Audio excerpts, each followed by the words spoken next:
this training of data to policy, it was really an eye-opener. When I'm asked to come up with a policy, I just sit down and go through the literature review. I usually did it on desk research without a lot of analysis. But with this one, I really learned a lot in terms of literature review and analyzing the cost of the policy. And for our menstrual health hygiene policy brief, it is going to do a lot to most of our women, starting with the young girls, the adolescents, especially to the marginalized people. It is going to help a lot, and we are expecting to come up with a policy on menstrual health so that maybe as time goes or in future, people will be able to access this disposable sanitary wear as what is happening to condoms and reproductive pills. That's our wish. This training is very important in the sense that in my line of work, we've got a lot of data that we collect, but at times you might face some challenges in analyzing the data and actually identifying that you do have a problem. So this training was instrumental in the sense that I'm now able to analyze my data, identify the problems that we have in our department, and also be able to come up with policy options, do a policy analysis. What is currently in place? What can we do to improve the situation?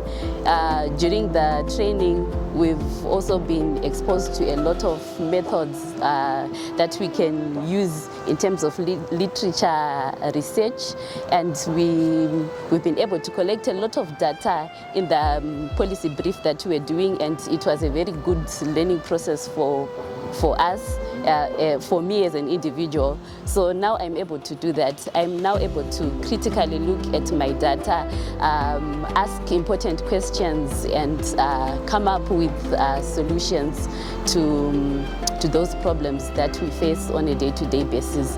And in the long run, if you're able to handle your data well, do your analysis well, you can be able to influence policy decisions that can impact the lives of people in your district or in the nation at large. The Data to Policy program, D2P, is a program that was developed by Vital Strategies negotiating with the CTC Foundation.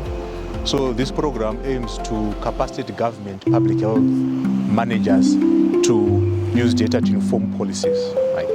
So what we do we mainly partner with government departments, usually mostly Ministry of Health is the one that means that is in charge of public health issues.